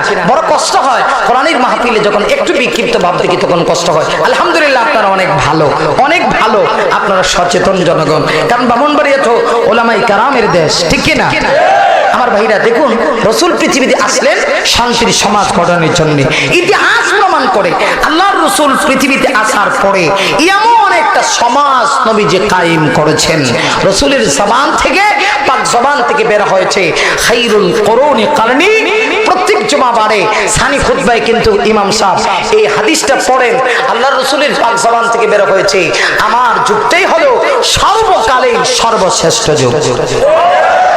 এই যুগ আর ফেরত আসবে না। রাসূলের পরে বলেছেন সুম্মাল্লাযিনা ইয়ালুনাহুম, অতঃপর তার পরবর্তী যুগ, সুম্মাল্লাযিনা ইয়ালুনাহুম, অতঃপর তার পরবর্তী যুগ।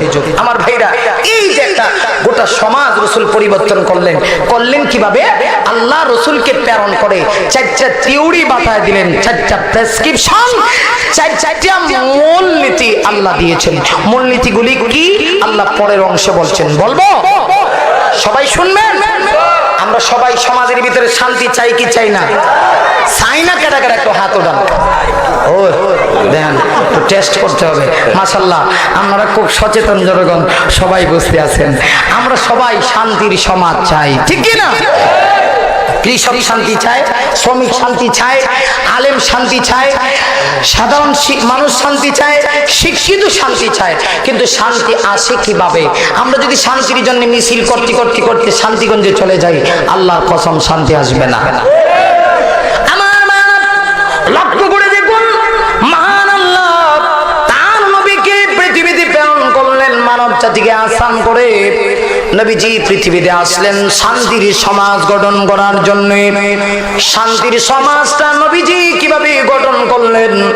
গঠন করার জন্য আমার আল্লাহ বিশ্ব নবীকে চারটা থিওরি দিলেন, চারটা প্রেসক্রিপশন দিলেন। নবী গো, এই চারটা থিওরি যদি সমাজের ভিতরে বাস্তবায়ন করেন, গোটা সমাজের ভিতরে শান্তি চলে আসবে। নবীজি চারটা থিওরি বাস্তবায়ন করে সমাজে শান্তি প্রতিষ্ঠা করেছেন। আজও যদি আমরা সেই নবীজির 1500 বছরের পরের যুগের মানুষ, ডিজিটাল যুগের মানুষ, এই চারটা থিওরি সমাজের ভিতরে বাস্তবায়ন করতে পারি, আল্লাহর কসম আমাদের পুলিশ দিয়া শান্তি সমাজে প্রতিষ্ঠা করা লাগবে না। অটোমেটিক্যালি আমাদের সমাজের ভিতরে শান্তি চলে আসবে।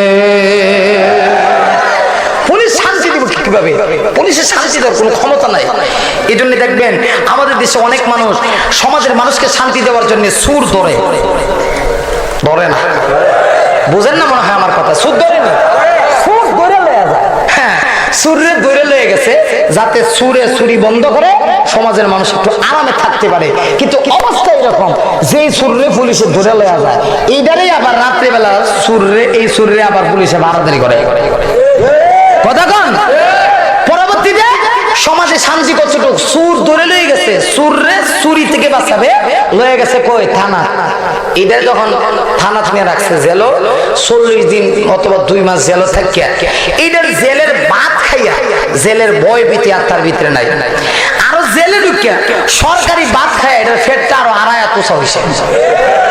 কথা কন ঠিক কিনা? আগে গর্দন অর্দনা এটা তো মোটা সোটা ছিল না, এখন গর্দন মোটা হয়েছে। কথা কন না কে লাগে? এখন আগে সুর আসি, প্রমোশন আরো বাড়ছে, ডেভেলপ হয়েছে। এখন জেল গিয়া এই সুরে মুসের মাঝে তেল মারে, তেল তেল কথা কয় না যে মুসের মাঝে কি মারে? তেল মারে। এখন সুর গেছে, চুরি করে জেল, এত সুর থেকে ভালো হয়ে সমাজে শান্তি প্রতিষ্ঠিত হওয়ার কথা ছিল, কিন্তু জেলে গিয়া জেলে থাকিয়া মুছে তেল দিয়ে আগে আছেন সুর, প্রমোশন হয়েছে, এখন ডাকাইত হয়েছে, ডাকাইত। ঠিক কিনা? এখন কি হয়েছে? আপনারা দেশে ডাকাইত নাই, আলহামদুলিল্লাহ এখন একটু কম, ডাকাইত ত্রাণ হেদায়েত হয়ে যাইতেছে। ঠিক কিনা আমার ভাইরা? তাহলে ওই যে পুলিশ সাহেব চোরকে ধরে জেলে নিলেন, চোর চুরি বাদ দিল না, আরো তার অবস্থা বেড়ে গেল, সমাজে অশান্তি আরো বাড়লো। আল্লাহর কসম, তাহলে পুলিশ দিয়া, আর্মি দিয়া, র্যাব দিয়া এদেশে শান্তি আসবে না, মানুষের ভিতরে শান্তি আসবে না। শান্তি আসতে হলে আল্লাহ তার হাবিবকে 4টা থিওরি দিয়েছেন, 4টা মূলনীতি দিয়েছেন, যে 4টা থিওরির মাধ্যমে আল্লাহ রাসূল শান্তির সমাজ গঠন করেছেন। আসুন আজকে এই 4টা থিওরি আমরা জানবো। আমরাও যেহেতু সমাজে শান্তি চাই, এই 4টা থিওরি আমরাও যদি বাস্তবায়ন করতে পারি, আল্লাহর কসম আমাদের সমাজেও শান্তি আসবে, এতে কোনো সন্দেহ। এই 4টা থিওরি শুনতে চান কি চান না? আল্লাহ রাব্বুল আলামিন বলেন, নবী গো, আপনাকে শান্তির সমাজ গঠনের জন্য 4টা প্রেসক্রিপশন দিলাম। 1 নাম্বার, ইয়াতুলু আলাইহিম আয়াতি।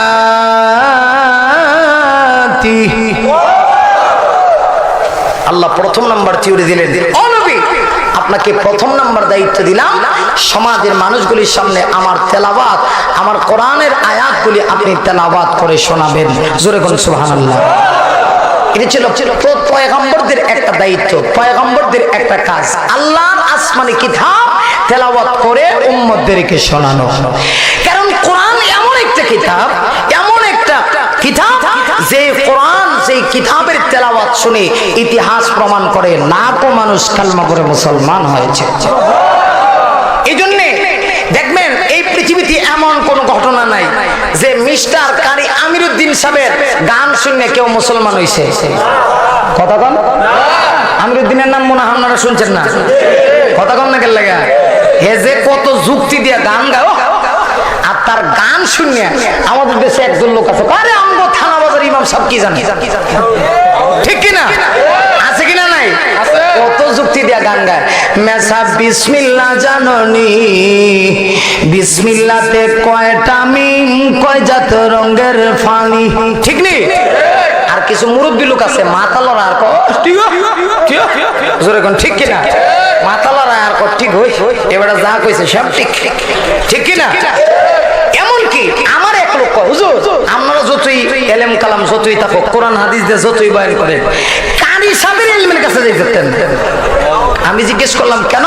জবাব দেয়, হুজুর আপনারা হলেন শরীয়ত আর কারি সাহেব হলেন মারিফত। আপনারা বুঝছেন না বিষয়টা? আমরা বুঝি শরীয়ত আর কারি সাহেব মারিফত। আমি বলি আসলে কারি সাহেব এটা মারিফতে না, মরার পথে আছে, মরার পথে, গাঞ্জার পথ, গাঞ্জার পথ। কতক্ষণ ঠিক কিনা? এই গাঞ্জা তাইন্না জান্নাতে যাওয়ার কোনো দৃষ্টান্ত ইতিহাসে নাই। গাঞ্জা টান্নারা জাহান্নাম হয়ে যা, ঠিক কিনা আমার ভাইরা? তাহলে এরকম হাজারো প্রমাণ আছে যে কোরআন তেলাওয়াত শুনে হাজারো মানুষ কালিমা পড়ে মুসলমান হয়েছে। এরকম ঘটনা আছে কিনা? নাই? আমার বাস্তব প্রমাণ লক্ষ্য করে দেখুন, খলিফাতুল মুসলিমিন হযরত ওমর রাদিয়াল্লাহু তাআলা যোগে হযরত ওমর রাদিয়াল্লাহু তাআলা একদিন মসজিদে নববীর ভিতরে বসা এমন সময় এক ইহুদি ব্যক্তি হযরত ওমরের সামনে এসেছে, এসে কালেমা পড়ে ইহুদি লোকটা মুসলমান হয়ে গেছে। জোরে বলুন সুবহানাল্লাহ। হযরত ওমর তাকে জিজ্ঞাসা করেন, ও ভাই, আমি তো তোমাকে কালেমা পড়ার জন্য উৎসাহিত করি নাই, আমি তো তোমাকে ইসলামের প্রতি উৎসাহিত করি নাই, আমি তো তোমাকে ঈমানের দাওয়াতও দেই নাই, আমি তো ইসলাম গ্রহণ করার জন্য আমি তো তোমাকে বাধ্য করি নাই, কিন্তু তুমি যে এমনিতেই কালেমা পড়ে মুসলমান হয়ে গেলা। এমনিতেই ইহুদি যুবকটা ডাক দিয়ে বলে, ও মুসলিম জানের খলিফা ওমর, শুনেন, আমি কালেমা পড়ে মুসলমান হয়েছি। কোরআনে কারীমের সূরা নূরের একখানা আয়াতে তেলাওয়াত শুনে জোরে কোন আল্লাহু আকবার।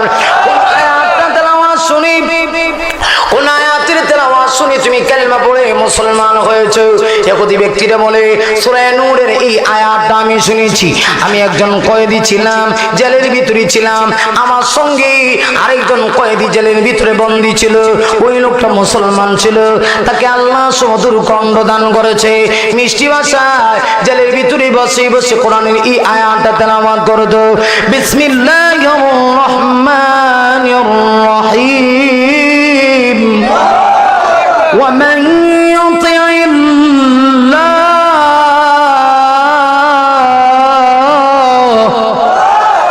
ওয়া রাসূলাহু ওয়া ইয়াখশাল্লাহ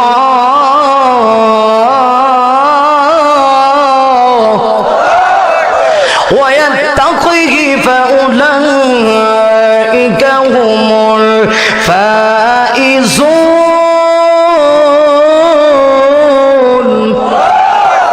ইহুদি যুবকটা বলে শুধুমাত্র এই আয়াতি কারিমাটাই আমাকে মুসলমান করতে বাধ্য করেছে।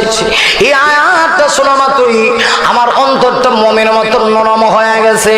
ও খলিফাতুল মুসলিমিন, আমি ধর্মগতভাবে একজন ইহুদি ধর্মের লোক, আমি তাওরাত কিতাবকে ফলো করতাম, আমি আসমানি অনেক কিতাব কাটাকাটি করেছি, আমি তাকায় দেখেছি পূর্ববর্তী আসমানি তাওরাত জাবুর ইনজিল ওই সমস্ত কিতাব এবং কোরআনের সার নির্যাস এই আয়াতের ভিতরে আল্লাহ বর্ণনা করেছে। অতএব এই আয়াতটাই আমার অন্তর পরিবর্তন হতে বাধ্য করেছে। এই জন্য আমাকে কেউ দাওয়াত দিতে হয় নাই, আমি স্বেচ্ছায় কালেমা পড়ে মুসলমান হয়ে গেছি। তাহলে বোঝা যায় আল্লাহর কোরআনের আয়াত সমাজের ভিতরে শান্তি প্রতিষ্ঠা করে, কোরআনের তেলাওয়াত সমাজের ভিতরে শান্তি প্রতিষ্ঠা করে। আমার বাবা লক্ষ্য করে দেখুন, একটা সময় আমরা ছোট্টবেলা দেখেছি মুসলমানের ঘরে ঘরে কোরআনের আওয়াজ ছিল, কিন্তু আফসোস আজকে মুসলমানের ঘরে কোরআনের আওয়াজ নাই। মুসলমানের ঘরে আওয়াজ হলো হাট্টিমা টিম টিম, তারা মাঠে পারে ডিম, কথা কোন ঠিক কিনা, তাদের খাড়া দুটো সিং, কথা কোন ঠিক কিনা। যে কারণে আজকে মুসলমানের ঘরে দেখা যায় আর শান্তি আসে না। শান্তি কিভাবে আসবে? একটা সময় দেখেছি মুসলমান মা বোনেরা রাতের বেলা এশার নামাজ পড়ে দ্রুত গতিতে ঘুমায় যাইতেন। ফজরের আগে, ভোর হওয়ার আগে মুয়াজ্জিন যখন আসসালাতু খায়রুম মিনান নাওম বলতো, এর আগে মা বোনেরা ঘুম থেকে জাগ্রত হইয়া নামাজ পড়ে পাক পবিত্র অবস্থায় রান্না বান্না করতো। কিন্তু ডিজিটাল যুগে আসি মহিলারা এখন আর নামাজ নাই, রাত 2টা 2:30 3টা বাজে স্টার প্লাস আর স্টার জলসা দেখতে দেখতে।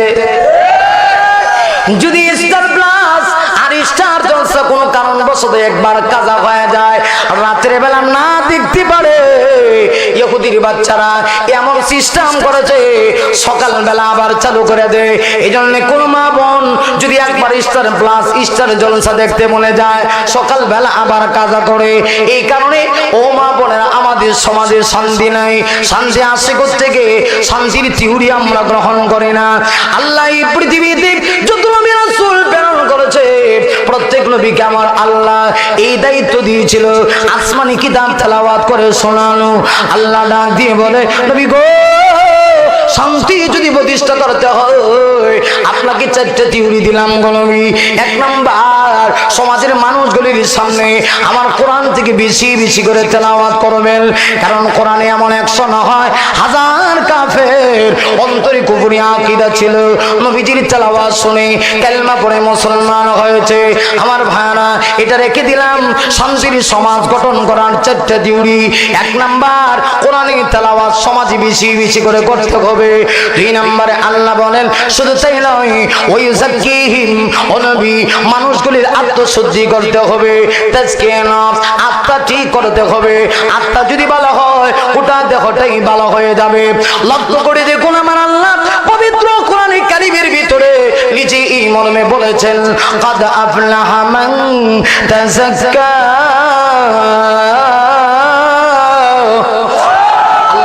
নিশ্চয়ই সফল কাম হয়েছে, কামিয়াব অর্জন করেছে মান তাযাক্কা, যে তার নিজের নফসকে আত্মশুদ্ধি করতে পেরেছে, আত্মাকে ঠিক করতে পেরেছে।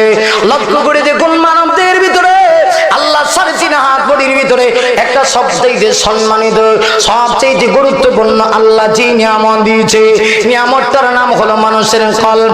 কলবটা যদি ভালো হয় গোটা দেহটাই ভালো হবে, আর কলবে যদি সমস্যা হয় গোটা দেহের ভিতরে সমস্যা। কথা বলেন। এই জন্য আমাদের দেশে একদল ফিরো আছে, এই সমস্ত কথা কয় আবার সমাজ ধ্বংস করে, এরা অপব্যাখ্যা করে। এরা কয় আমরা কলবালা, অতএব নারীর সামনে গেলে সমস্যা নাই। আসেনি আপনার দেশে আসেনি? যেই সমস্ত ভণ্ড পীরেরা বলে কল আল্লাহ কোরআন শরীফে কইছে যে কল ঠিক করার কথা, অথবা আমাদের কল বলো নারী দেখলে আমাদের কোনো সমস্যা হয়। আমি বলবো যারা এই কথা বলে এদের দুইটা মতলব, দুইটা উদ্দেশ্য। কয়টা? এক নাম্বার হলো আসলে একটা মিথ্যাবাদী। কথা কোন ঠিক কিনা? সে একটা কি মিথ্যাবাদী। আসলে নারী দেখলে তার জিহ্বায় পানি আসে, আসবেই, কারণ সে যদি পুরুষ হয়। আর যদি পুরুষ না হয় সেটা ভিন্ন কথা। কথা কয় না যে গুরমাইল, এটা ভিন্ন কথা। আর যদি সত্যিকার পুরুষ হয়ে থাকে তাহলে অবশ্যই তার জিহ্বার মধ্যে পানি আসবে। আমাদের বাংলাদেশের একজন সবচেয়ে বড় আলেম, উলামায়ে কেরামদের মুকুট, হাটাজারি মাদ্রাসার প্রিন্সিপাল, এদেশের লক্ষ লক্ষ উলামায়ে কেরামের উস্তাদ আল্লামা শাহ আহমদ শফী দামাত বারাকাতুহুম বারাকাল্লাহু ফি হায়াতি। সবাই বলে আমিন। আহমদ শফী হযরত বলেছিলেন যে নারী দেখলে মুখের মধ্যে একটু পানি আসে, যেরকম তেঁতুল দেখলে মানুষের পানি আসে। কথা কোন আসে কি আসে না? এই জন্য আমগো হুজুরি কটুক্তি করে তেঁতুল হুজুর বানাই লাইছে। কথা কোন ঠিকই না? ভালো করে বোঝার চেষ্টা করেন। যেই পীরে বলে আমার নারী দেখলে সমস্যা নাই, প্রথম নাম্বার সমস্যা হলো উনি আসলে পুরুষই না, উনি একটা হিজড়া। দুই নাম্বার হলো আসলেই উনার নারী দেখলে আকর্ষণ আসে, কিন্তু উনি এটা প্রকাশ করে না। কথা কোন ঠিক কিনা? আল্লাহর কসম করে বলে যায়, এই যুবক ভাই উঠো না, আল্লাহর কসম করে বলে যায় বাংলাদেশে কোনো একটা হকপন্থী পীরের সামনে কোনো নারী যেতে পারে না। কারণ ইসলাম নারীকে পর্দা বিধান ফরজ করে দিছে। না নফল পীর বাবার সামনে যাওয়া যায়? পীর আবার বাবা হয়ে কই থেকে? কথা কোন ঠিক কিনা? ওই সমস্ত ভণ্ড পীরদেরকে আমাদেরকে ছাড়াই করতে হবে, ঠিক কিনা? এই জন্য আমার ভাইরা, আল্লাহ তার হাবিবকে দিয়েছেন চার দায়িত্ব দিয়ে সমাজে প্রেরণ করেছিলেন শান্তির সমাজ গঠনের জন্য। দুই নাম্বার দায়িত্বটা হলো নবী গো আমি আপনাকে দুই নাম্বার দায়িত্ব দিলাম, ওই জাকিহিম, মানুষের নফস কিভাবে ঠিক হয়, আত্মা কিভাবে ঠিক হয়, তার জন্য আপনাকে ফিকির করতে হবে। আমার ভাইরা, নবীজি সাহাবীদেরকে এমন ভাবে আত্মা পরিবর্তন করেছিলেন, অন্তর এমন ভাবে সাহাবীদের পরিষ্কার হয়েছিল, পরিবর্তন হয়েছিল, তাজকিয়ায়ে নফস হয়েছিল। হযরত ওমরের ঘটনা তালাশ করে দেখেন আমার ভাইরা, হযরত সারিয়া মদিনা থেকে 350 মাইল দূরে যুদ্ধ করতেছে, পাহাড়ের উপরে উঠতেছেন হযরত ওমর কিন্তু মদিনায়। কিন্তু ওমর দেখতেছে এটা যুদ্ধের জন্য মাইনাস পয়েন্ট, পিছন দিক থেকে শত্রু বাহিনীরা আক্রমণ করতে পারে। হযরত ওমর এই অবস্থায় সারিয়াকে উদ্দেশ্য করে আওয়াজ দিলেন, ইয়া সারিয়াতু আল জাবাল, ইয়া সারিয়াতু আল জাবাল, হে সারিয়া পাহাড়ের দিকে লক্ষ্য করো, পাহাড়ের দিকে লক্ষ্য করো। আল্লাহু আকবার। যেই মুহূর্তে এই কথা বলেছিলেন হযরত সারিয়া বলেন, মহান আল্লাহ কুদরতি ভাবে বিনা মাধ্যমে, তখন মাইকের ব্যবস্থা ছিল না, ইন্টারনেটের যুগ ছিল না, আল্লাহ কুদরতি ভাবে আওয়াজটা তার কানের ভিতরে পৌঁছে। হযরত ওমরকে আল্লাহ এমন ভাবে আত্মশুদ্ধি করে দিয়েছিলেন, হযরত ওমরের আত্মা এত পরিষ্কার হয়েছিল 350 মাইল দূর থেকে তিনি আওয়াজ দিয়েছেন, সারিয়ার কানে গিয়ে পৌঁছে গেছে।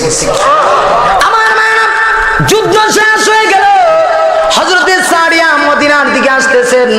সাহাবীরা জিজ্ঞাসা করে, ওরে সারিয়া, হযরত ওমর যে আওয়াজ দিয়েছিল ওই আওয়াজটা কি তুমি শুনতে পেয়েছিলাম?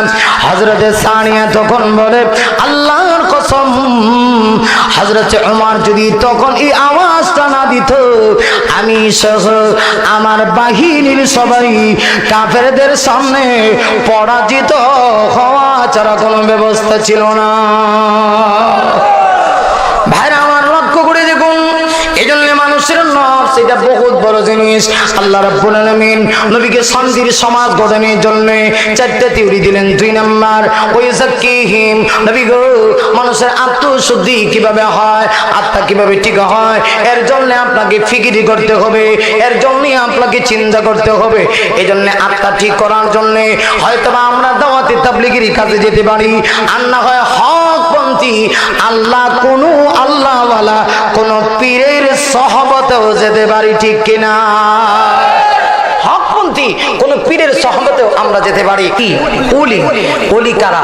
রাসূল বলেছেন যাদেরকে দেখলে যাক্কারাকুম বিল্লাহি রায়াতুহু, আল্লাহর কথা স্মরণ হয়। সুবহানাল্লাহ। যাদের ভিতরে 3টা গুণ আছে মনে করবেন এরা কি আল্লাহর ওলি। দেখে বিশ্বাস না হলে হযরত মুফতি রশিদুর রহমান ফারুক সাহেব, এখানে তো আসতেছেন সাইদুর রহমান সাহেব, ওনার বড় ভাই হযরত মুফতি রশিদুর রহমান ফারুক সাহেব দেখছেন আপনারা কখনো? দেখলে দেখেন ওনার চেহারার দিকে ছায়া আল্লাহর কথা। হ্যাঁ, রশিদুর রহমান ছোট, সাইদুর রহমান সাহেব হুজুর বড়, তো দেখেন ওনার চেহারার দিকে তাকাইলে আল্লাহর কথা স্মরণ হয় কিনা, তখন আপনার দিলেই সাক্ষী দিবে যে না এই নিয়ে আল্লাহর বলা, আল্লাহ বলা কথা কোন, ঠিক কিনা? 2 নম্বরে রাসূল বলেছেন ওয়াজাদা ফি ইলমিকুম মানতিকাহু, যে লোকের কথা শুনলে পরে ইলম বাড়ে। আপনারা দেখবেন গাঞ্জাওয়ালার কথা শুনে ইলম বাড়ে না এবং ইলম যায়, ঠিক নেই? কিছু উলি আছে ভিতরে যাই আছে, এরার কাছে গেলে এইটু জাগা, কারণ এরা তো এমন উলি বিষয়, এরা বোঝা যায় জান্নাতের কন্ট্রাক্টরে লয়ে বিষয়, ঠিক নেই? আবার এরা বোঝা যায় যে কারা কাফের, এটাও এরা আল্লাহ জানাই দিলেছে লিস্টিতে, কথা কম না, ঠিক না? অমুক কাফের, তমুক কাফের, ওয়াহাবিরা কাফের। অথচ আমাদের হকপন্থী কোন একজন উলামায়ে কেরাম ওদেরকে কাফের বলে কটূক্তি করে সাহস নাই। কে কাফের, কার ঈমান নাই, এটা একমাত্র আল্লাহ ভালো জানে, ঠিক না? কিন্তু ওরা বলে আল্লাহ রাসূল বলেছেন 3 গুণ যার ভিতরে পাইবা মনে করে সে আল্লাহর ওলি। 1 নাম্বার যারে দেখলে আল্লাহর কথা স্মরণ হইব। 2 নাম্বার যার কথা শুনলে ইলম যদি একটু কম আছে এটা বাড়িয়ে যাবে, সুবহানাল্লাহ জোরে কইতেন না। 3 নাম্বার হলো আল্লাহ রাসূল সাল্লাল্লাহু আলাইহি ওয়াসাল্লাম বলেছেন ওয়াযাক্কারাকুম বিল আখিরাতি আমালুহু, যার কথা শুনলে পরকালের কথা স্মরণ হইব, জান্নাত জাহান্নামের কথা স্মরণ হইব, মনে করবা সে আল্লাহর ওলি। অতএব আল্লাহ তার হাবিবকে 4টা থিওরি দিয়া সমাজে শান্তি প্রতিষ্ঠা করার জন্য প্রেরণ করছেন। 2 নাম্বার হলো তাজকিয়ায়ে নফস, আত্মশুদ্ধি, এটা পয়গম্বরদের একটা দায়িত্ব। এখন এই দায়িত্ব হকপন্থী উলামায়ে কেরাম পালন করতেছে। আসুন আমরাও যদি সমাজে শান্তি চাই তাহলে আমাদের আত্মাকে ঠিক করতে হবে, আত্মা পরিষ্কার করতে হবে। আল্লাহ তাআলা আমাদের সকলকে অন্তর পরিষ্কার করে দ্বীনের পথে চলে আল্লাহ যেন আমাদেরকে দুনিয়া থেকে যাওয়ার তৌফিক দান করেন। সবাই বলে আমিন। ওয়া আখিরু দাওয়ানা